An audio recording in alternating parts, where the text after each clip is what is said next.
Ampifaliana ndray tomboky lasy tomboky vavy no arabako anao mpanaraka tsy tapaka ny fampalalamba-vao eto amin'ny fahitalavitra TNTV. Asaiko indray ary ianao anaraka anay hatramin'ny farany. Eo amin'ny pejin'ny politika avy hatrany no andeha hanombohantsika izany. Nanao fanambarana niaraka ireo fikambanana ivondrona amin'ny mpanao politika mpanohatra toy ny HFI, ny TFI, ny RMTF sy ny maro hafa niaraka tamin'ireo mpandrindra ny conférence souveraine tamin'ity androany ity. Mitaky ny fanafoanana ny fifidianana filoham-pirenena natao tamin'ny fahafitony volana novambra lasa teo. Nambaran'izy ireo fa tsy hitondra filaminana ho an'ny fiainam-pirenena sy ny vahoaka malagasy izay ho vokatry ny fifidianana izao noho ireo tsy fetezana marobe niseho tamin'ny fikarakarana izany. Fanampy mpanazavana. Eo ambavadin'ny fisavorovorona no misy ny firenena malagasy amin'izao fotoana izao. Vokatry ny fanaovana terovaimanta ny fifidianana tsy ny aloavan'ny mpandaminana. Ny fahoriana samihafa efa mianjady amin'ny vahoaka malagasy amin'izao ankehitriny izao dia saika vokatry ny tsy fetezana nisy teo amin'ny raharam-pifidianana avokoa, ny tarika fahampitehana ara-tsosialy, ara-piarahamonina sy ara-toekarena. Ho mafy kokoa noho ny fahoriana efa niainana sy mbola iainana mandaka ankehitriny no hitranga ninona voka-pifidianana eo araka ny nambaran'ireto fikambanana ireto satria dia efa samy mandrangaranga ny fahavononany hiady ho amin'ny fandresena avokoa ny kandida everina fa nazo amin'ny mpahambady betsaka nandritra ny fifidianana fihodinana voalohany. Takina araka izany ny anafoanana izao fifidianana izao hoenty misoroka ny zava-doza mety hitranga araka ny nomafisin'izy ireo. Samy nahatsapa fa potika ny firenena malagasy dobon-trosa mizaka tsy fidy ny vesatry ny fahantrana ary farahidiny eran'izao tontolo izao. Ny antony ianao dia ny endrim-pitantanana ny raharam-pirenena tsy mitsinjo ny tombontsoan'ny malagasy fa ny manome vahana ny tombontsoan'ny orinasa avy any ivelany fotsiny sy ireo firenenen-kafa ary ireo pitsikombagomba aminy. Miamletika hatrany farim-piainan'ny vahoaka mitombo isa isan'andro ireo tsy anasa, ireo mpangataka manerana ny nosy, mihitatra ny faritra hiparitahan'ny valanaretina, pesta, kotrotro mamono, mivangongo etsy seroa ny fako, ny loto, jerem-potsy ny toa tanàna tsy misy mpiahy ny renivohitry Madagasikara, Antananarivo, Voasokajy tanàna fahatelo maloto indrindra eran-tany. Midangana ny vidin'entana ilaina isan'andro, ny sarandalana, ny vidin-tsolika, ny saran'ny fahasalamana, mitombo ny abibina, mahazo vahana ny asan-jiolahy mitampiadiana isan-tanàna eny amin'ny lalam-pirenena, tsy mifidy tranom-barotra atao lasibatra. Olo-pirenena maro hatramin'ny firaisan-kinan'ny kandida ho filoham-pirenena no efa nanao antsoavo hoe io fifidianana io ratsy fanomanana, efa mifono osoka goavana, lisy mpifidianana misafotofoto tsy manaja ny tena isan'ny mpifidy eto Madagasikara, ny maty mahazo karaha-mpifidianana, ny velona kiniagna veresin-jo, bulletin, logiciel, bromiafina, karapanondro atao fangalaram-bato. Tsy voatanisa ny paikamaizana rehetra. Teny feno fireharehana no afafin'ny SADC, ny COI, ny OIF sy ireo zay misandoka ho communauté internationale. Izy ireo no tsy miafina fa mpifidy izay ho filo eto Madagasikara. Efa nanao amboletra izy ireo teo aloha ary zadratsy. Sanatria va mihevitra ny malagasy ho vendrana sy verijery na ho tandroka tsy misy vozona na ho vozona tsy misy tandroka. Tsy ekena manoloana ny loza mitatao hiteraka fisaraham-bazana sy ady an-trano mavaivay eto Madagasikara sy ireo tetika maizina fanapotena firenena malagasy izao. Takina tsy misy atakandro ny fanafoanana ny voka-pifidianana rehetra nisy teto Madagasikara. Na iza miziriziry amin'io fifidianana io ny anoy azy dia lazaina ambara ho rentandrendanitra fa tompona andraikitra amin'izay rehetra hitranga eto amin'ny firenena. Tsy maintsy miroso amin'ny fanovana rafitra isika ka ny rafitra mifanaraka amin'ny soatoavana malagasy no apetraka izay tsy hitsaba ny vahiny avy any ivelany intsony hoy ny loholona teo aloha Joseph Hollande. Tsy ho afaka ao ambany vahoany mpanjanaka sy ny fahantrana ny malagasy raha toa ka mbola miaina amin'izao rafi-pitantanana misy izao. Ny olona sy ny mpitondra ny miovaova fa ny fomba mampanao izay tsy nety dia miverimberina hatrany. Fa iamafy ny hetsika ataon'ireo vahoaka mpitokana manoloana ny fitsarana avo momba ny lalam-panorenana etsy Ambohidahy, itakina ny fanafoanana ny voka-pifidianana filoham-pirenena fihodinana voalohany. Tsy misy moa ny fanakanana natao mpitandro filaminana ireto mpanao fihetsiketsehana ireto hatramin'ny androany ka dia saika midina eny amin'ny arabe izy ireo.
Tsy mitsarotra ny tolona ary any amafo ny tolona izahay mandra mavoaka ny ACC amin'ny valim-pifidianana izay napasany senie ty anivon'ny ACC satria nanao ambolaitra ny senie ankehitriny efa nangataka izahay fa tsara aloha fifidiana tsara voka-pifidianana io fa sao dia hiteraka olana na crise vovoaka amin'ny firenena ity hiteraka crise électorale indray na crise politika ka maro ny malagasy natsapa mosomosy ny zo atao anatin'izany fifidianana izany.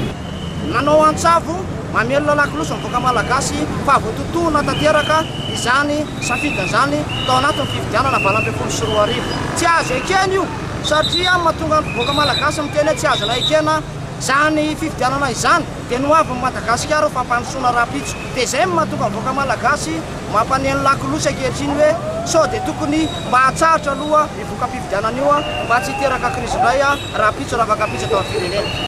Anomboka ho mafy ny hetsika rahampitso araka ny nambaran'ny mpandrindra.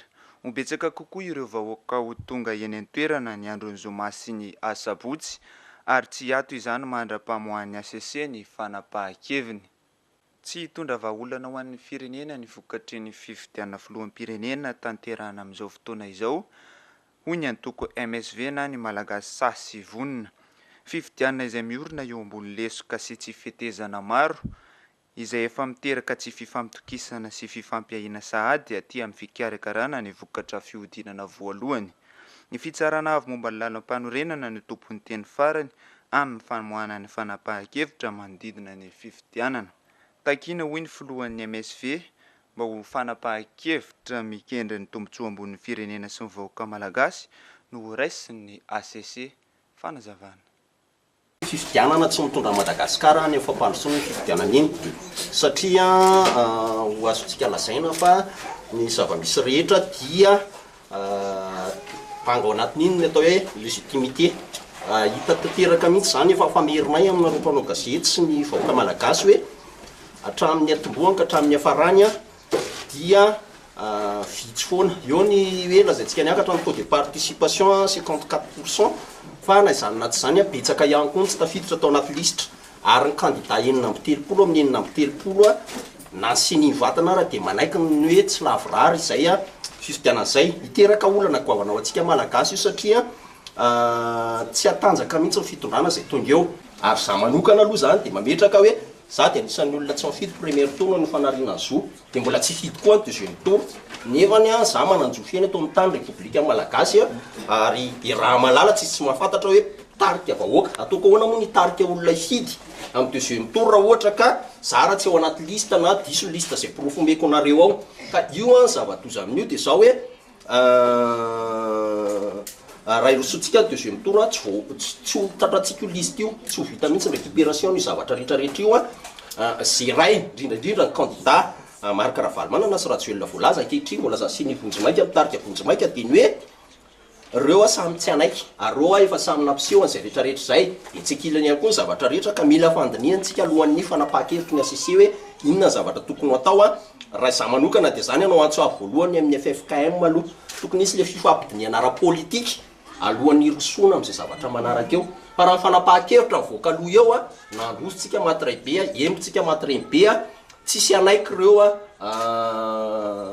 voka-pifidianana zay isy eo dia tokony ho apetraka mafy dia mafy eo anatin'izay zany ary ny fitsabahan'ny communauté internationale tena zava-doza ao anatin'io communauté internationale miteny hoe tsisy olana fa iza malagasy zato isanjato raha niteny fa tsisy olantsika zao dia zay zavatra zay zany ny zavatra jerena ka zay manokana dia manantena fa mbola betsaka ny olon-kendry ny olona toteny amin'ny fiarahamonina ary indrindraindrindra na ny candidat enina amby telopolo amin'ny enina amby telopolo samy tsy manaiky an'io samy miteny daholo fa misy osoka misy alabato misy tokony ho lany premier tour misy tsy tokony ho lany premier tour dia ny dikan'izay mila isika aloha ao anatin'ny ivoan'izay rehetrarehetra zay verina tamin'ny tenin'ny ACC tany aloha le hoe fifanarahana ara-politika tokony isy mifanarahana ara-politika mazava zany ny solution aloha nisin'io mba tsy isiny ny ramandrika fa zay manao aterisetra ao anatin'io dia tompon-kevitra tanteraka amin'ny korotany fa manoloana ireo kina nahazony seni tamin'ny tsy fahatomombanana maro hitan'ny firaisamonim-pirenena sy ireo candidat nandritra ny fikirakirana ny voka-pifidianana tamin'ny ity taona ity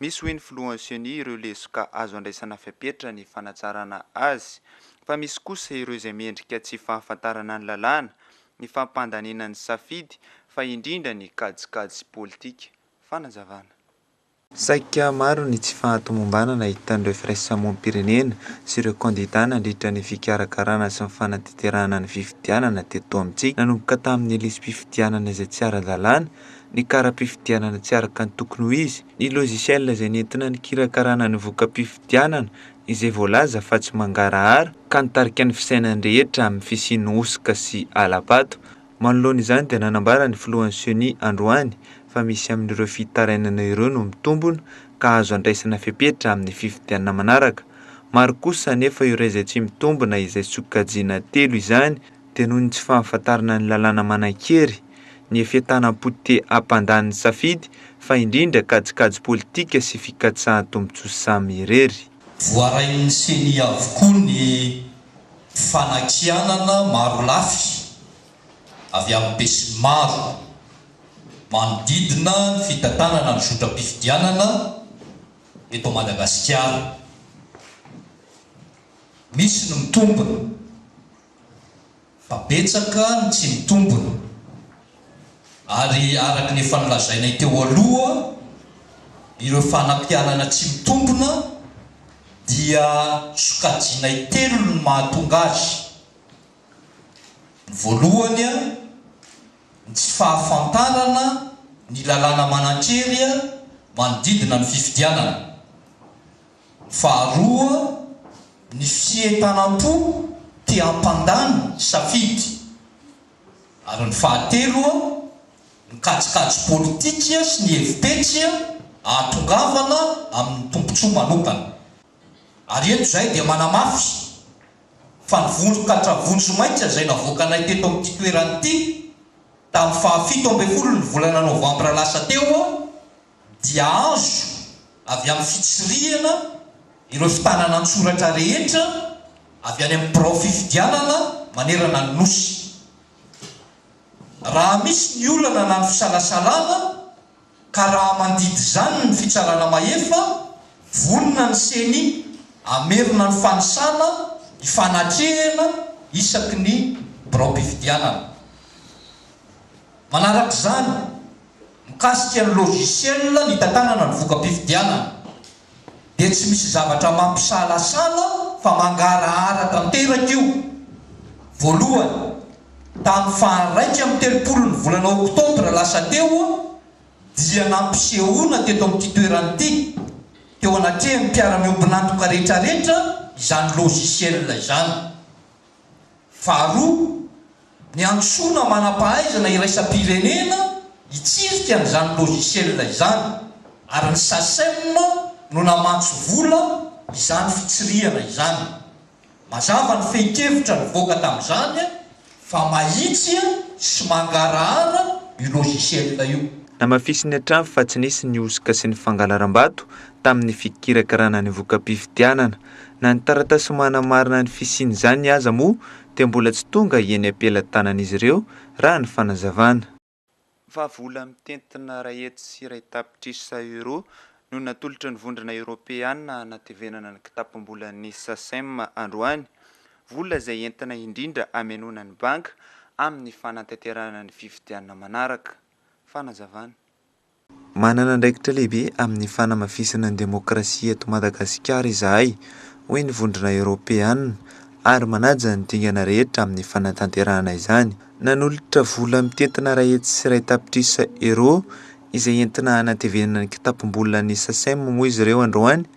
Izany no natao dia entina amenona ireo banka amin'ny fanatanterahana ny fifidianana manaraka. On a un engagement pour le renforcement de la démocratie à Madagascar et donc cette deuxième contribution va être effectivement la forme de réitérer et confirmer qu'on appuie la démocratie malgache.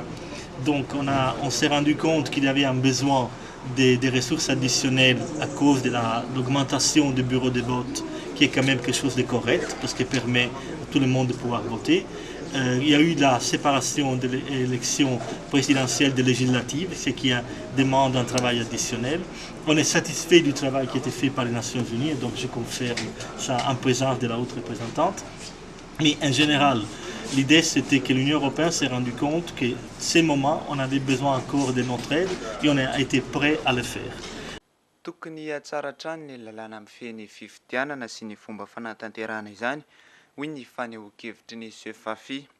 Tsy izany anefa noho ny seho fa vao maika nampiteraka aya ny fomba nanehoan'ny seni ny voka-pifidianana tamin'ity taona ity raha oharina tamin'ireo fifidianana teo aloha.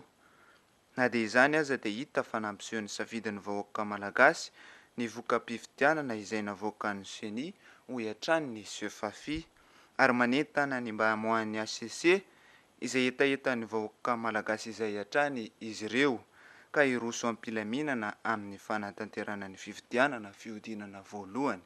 Fanazavana. Ny constat moa io moa efa niresahana efatra amin'ny taona 17 dia mikasika ny lalàna ny feny fifidianana aloha ray dia ny faharoa dia mikasika ny modernisation an'ilay processus électoral zany eto Madagasikara. Natahotra zany zay no ny déclarena hoe nahena ny communauté internationale tena atsasany fotsiny ny fanampiana nomeny tamin'ity taona 2024 raha oharina tamin'ny 2024 nefany nisy zavatra be dia be zany tamin'ny 2024 ireo izay afaka natsaraina tamin'ity fifidianana ity ary tao anatiny moa mazava ho azy ny fampiakarana ny voka-pifidianana avy any amin'ny faritra makaty amin'ny CENI national ka io hitantsika io zany izy raha oharina tamin'ny 2024 dia ohatrany tsy dia nandaitra loatra ny famoahana ny voka-pifidianana tamin'ny site web ny CENI raha oharina tamin'ny 2024 reny nefa zavatra tokony natsaraina hatrany hatrany ka manjary mikre ohatrany karazana ahiahy zany izy anitsika vahoaka olon-tsotra za zao tsy manana information spéciale satria tsy ao anatin'ny CENI tsy parti politique na société civile raha Sefafi tsy ao anatiny dia tsy mahafantatra ny fantatra ny sasany nefa tokony ara-fantatra daholo tsika ary tokony afaka nijery daholo tamin'ny site web ny CENI avy hatrany ireo izay niandry tao amin'ny bureau de vote nijery ny dépouillement nakanoty hoe zahay tany Ambohimbao tena nivoaka araka ny tokony izy hoe le voka-pifidianana tao anatin'ny CENI tao. Zao le izy ao manomboka mivoaka tsikelikely navoaka ny CENI ny résultat par région amin'ny site web nefany tokony hoe efatra amin'ny voalohany izy ireny tokony mivoaka dia niaraka nijery teo zay ka le processus zany lasa miteraka ahiahy fa tsy hoe mirassuré atsika hoe tena io marina no vokatra fa na izany na tsy zany mety misy ny problème kely mety misy ny zavazavatra kely zay mitranga fa everiko fa tena mirefléter ny volonté ny vahoaka malagasy ny zavatra miseho voalohany hoe tsy voafidy iverina intsony ny filoham-pirenena teo am-perinasa zany era-janahary nampianina. Ary faharoa dia etaeta ny vahoaka malagasy dia ifitsika Andry Rajoelina na Marc Ravalomanana ary ho tena ideside amin'izay hoe nety sa tsy nety ve ilay zavatra nitranga teto amin'ny firenena tamin'ny taona 2010. Everiko fa izay no tena nivoaka tamin'ny voka-pifidianana io. Antenaiko fa io koa nivoaka avy amin'ny RCC ary afaka irositsika ampilaminana any amin'ny deuxième tour.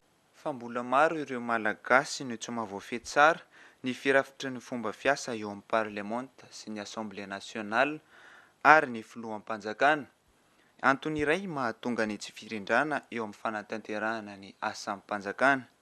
Hoentina manarina izany ary dia nisy ny atrikasa fijerevana ireo fomba entina mitsinjara araka ny tokony ho izy ny fahefana eto Madagasikara. Ny Antsipri. Antony iray mampitotongana ny firindran'ny asan'ny fanjakana ny tsy fifehezany ny asa sy andraikitra miandra ny tsirairay.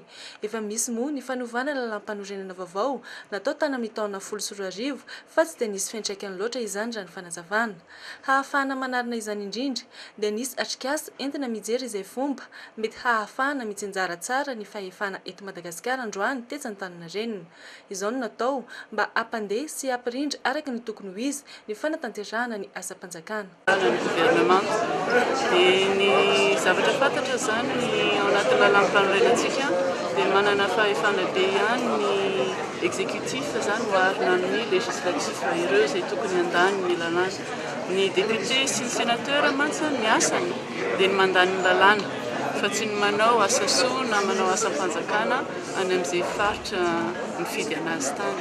Ka izay zavatra izay nefany no mety hoe tsy azon'ny vahoaka malagasy tsara ary izay zavatra izay no mahatonga ny tsy mirindra tsara zany ny asam-panjakana raha jerena etsy andany ny fitondrana ny gouvernement sy ny parlement zany etsakilany.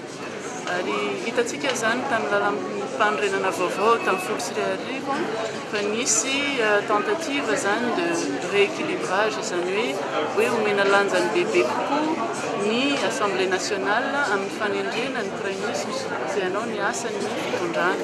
Nefany hitantsika fa tsy tena nety zany le izy ka zay zany no niresahana teto zany hoe ahoana sy ahoana no tiantsika hitsinjarana ny fahefana eto Madagasikara eo amin'ireo branche anankitelo ireo moa zany ny fitondrana, ny mpanao lalàna ary ny judiciaire moa ny fahatelo.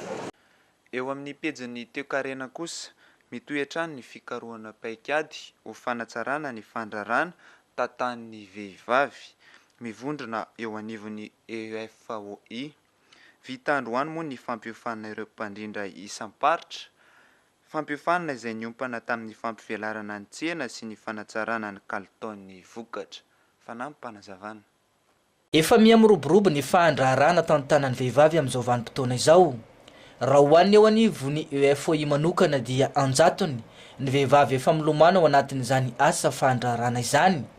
Matanjaka kokoa ny asa fandrarana mivelona ao anatin'ny fikambanana, afaka misitraka fampiofanana, torohevitra sy fiarovana raha ny nambarany mpikambana. Le visibilité zany. Zay zao taloha ohatra tsotra fotsiny ihany dia na ianao ato ianao dia au courant ny information rehetra mikasika ny foire salon na ivelana eto toerana. Dia anjaranao manao programme ambolanao, anjaranao magnano programme nentananao. Hoe zany dia moa zay participe dia mifampiresaka mivory rehefa misy ala hoe ohatrany tamin'ny farany teo zany le CAO, le salon international de Ouagadougou, de l'artisanat Ouagadougou. Dia hoe anao tsika mba handeha amin'io fa mety be hono fa zay mbola tsy nandeha mihitsy.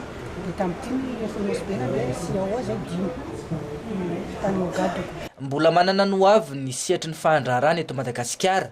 Mbola malalaka avokoa ny sihatra rehetra toy ny fambolena, ny fiompiana, ny asa tanana, ny jolo, ny sihatry ny fanodinana sy ny maro hafa. Saingy mbola mijanona olana goavana ny tsy fampin'ny tantsoroka ho an'ireo mpandraraha ivelany fikambanana. Somary mandringa ihany nefa izahay satria tsy ampy traikefa ary koa tsy ampy formation zany ahafahana mampiroborobo ny asa mandraraha ny vehivavy tsirairay avy.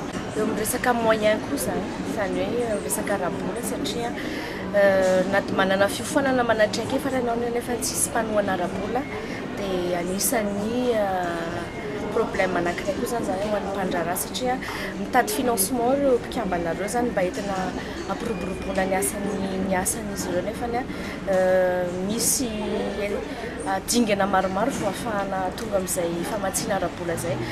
Tsy lavitra andrina ntsony amin'izao fotoana izao ireo mponina any ambanivohitra izay ahitana ny ivitoerana claque na ny centre de lecture et d'animation culturelle.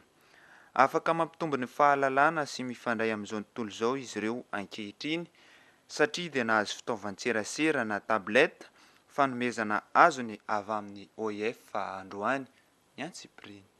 Ho fanamafisana ny fitaovana eny anivon'ny ivitoerana claque na ny centre de lecture et d'animation culturelle miisa 17 manerana ny nosy dia nanolotra fitaovan-tserasera tablette ho an'izy ireo androany ny OIF. Izao no natao mba ahafahany ny mponina eny fotony mivohy fahalalana sy mifandray amin'izao tontolo izao raha ny fanazavana. Tsy ny famakiana boky ihany moa no hita eny amin'ireny ivitoerana claque ireny fa eo ihany koa ny fanetsiketsehana ara-kultoraly. Zava-dehibe ho an'ireto mponina eny amin'ny tontolo ambanivohitra ireto araka izany ny fampiasana fitaovana tahaka izao. Zava-dehibe moa zany dia hoe any ambanivohitra any dia tsy atao hoe lavitra andrina intsony raha ny resaka kolotsaina no ny fananana ireny ivitoerana ireny amin'ireto fitaovana vaovao ireny.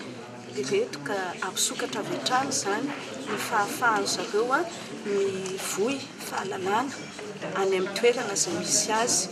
Araka voalazako teo moa zany tsy hoe tontolo ambanivolo ka tsy tokony anana ny anjara toerana sy ny anjara masoandro ny amin'ny resaka fahalalana, amin'ny resaka kolotsaina, amin'ny resaka fisokafana maneran'izao tontolo izao amin'ny lafiny rehetrarehetra. Araka ny fanazavana nentina teo moa zany dia netsiny ny boky sy ny fanovozam-pahalalana azo atao amin'ny alalan'ny reto fitaovana vaovao vonomeny ny fikambanana iraisam-pirenena momba ny francophonie reto. Ary ataoko fa ilainy mpiray-tandrazana amintsika any amin'ny lycéen zareo any satria liana ihany koa zareo fampandrosoana ka amin'ny alalan'ireny zany dia afaka hitondra hevi-baovao, afaka hitondra ihany koa fanatsarana ny fiainana zareo amin'ny andavanandro satria amin'ny ivitoerana claque izay mipetraka any amin'ny rehetrarehetra any moa zany dia tsy resaka famakiam-boky ihany fa resaka ihany koa fanetsiketsehana ara-kultoraly amin'ny sehatra maro izay miainga amin'ny faniriany ireo olona ireo ihany fa tsy miaty amin'ny CMDLAC. Mora ampiasaina moa ireto tablette ireto raha ny fanazavana hatrany. Ho aparitaka manerana ny claque 17 eto Madagasikara ireto fitaovana ireto ao aoriana kely ao. Tsy aivona fa toerana misitaka avokoa no misy ity ivitoerana ity ka fivoarana lehibe ho an'ireo mponina eny amin'ny toerana ny mampiasa fitaovana tahaka izao. Araka ny lazaina nataon'ny ministra teo dia zavatra be zany no hita ao anatin'ireo tablette ireo ary zaza ny faripahalalana sy ny faripahaizan'ny tsirairay fa fiheverako azy na dia tsy mahay mamaky teny sy manoratra ary dia afaka atory ahoana amin'ny fomba fikitikitihana an'ity dia afaka mahita izay zavatra tadiavinao na lafiny teknika io na lafiny hoe boky mba elam-boly io, afaka mijery film, afaka mihaino hira, misy zavatra be zany efa ao anatin'ireo tablette ireo. Misy zaza ny ankizy kely any amin'ny ankizy kely ohatrany ataontsika hoe jardin d'enfant zany, misy ny zavatra rehetrarehetra zaza ny olona tsirairay. Ny fizarana an'io dia raha vao vita le fandaminana ara-teknika satria araka ny lazaina tao zany hoe tsy maintsy atao configuration le fitaovana dia iny izay no lasa mandeha mitety an'ireo claque 17 ireo dia mizara an'ireo sady mampianatra indrindra amin'ireo le animateur satria ireo zany ny kirakira ny claque io any ambanivohitra any dia sady hampianatra an'zareo zany hikirakira io. Efapolo-zato no isan'ireto tabletta fanomezana azon'ny CLAC na ny Centre de Lecture et d'Animation Culturelle ireto avy amin'ny OIF. Izao no natao mba hahafahan'ny mponina iny fotony izay misy ny ivitoerana CLAC eto amintsika mivelatra ara-pahalalana sy ara-kolontsaina raha ny fanazavana. Dia iny fanadihadiny iny ihany koa tompoko lahy sy tompoko vavy no mamarana ny fiarahantsika tamin'ity alina ity. Isaoranay ianao nanaraka izany hatramin'ny farany. Veloma tompoko.